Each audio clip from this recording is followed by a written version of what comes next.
Working on a 1999 Honda CR-V, and I am pulling the alternator out, and there that little sucker is right there.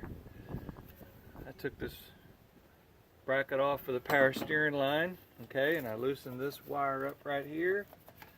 I took the brake master cylinder loose and got it back because it needs to move out the way. And there's a bolt in the bottom, big one, that big pinch bolt that goes in the bottom that you take out, which I'm not going to show any of that, because if you can get it to this point here, this is where you get stuck. Go ahead and take the master cylinder off, please, and get it out the way, okay? And then you can just pull this thing out, just like this, straight out through the top. I can't do it with one hand, so hold on. Alright, I wiggled it through the crack here.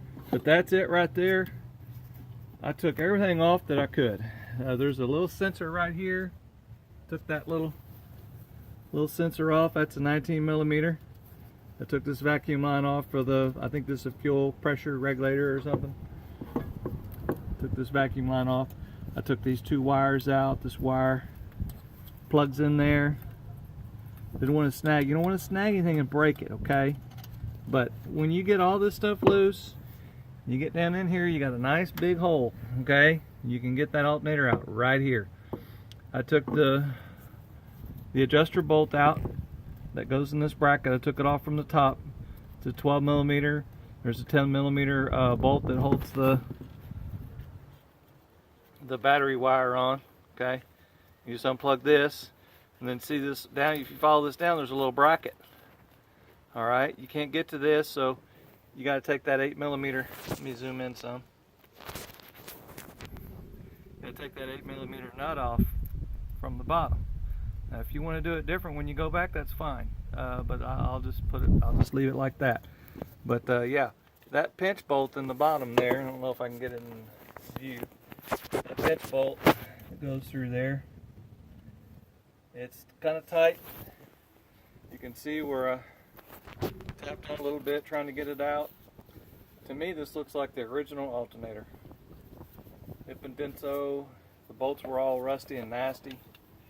Looked like the original one.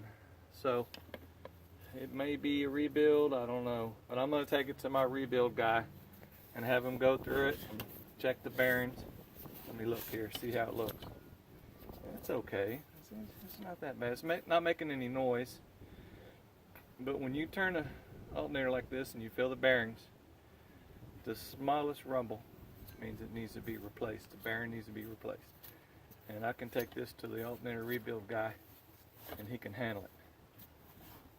So before you go back together, you might want to lube this. This is a little sleeve that floats in there a little bit. You can compress this a little bit. It'll be easier to go together. I think that's a little compression sleeve. It looks like it is. So anyway, so that's what it looks like. Y'all take it easy.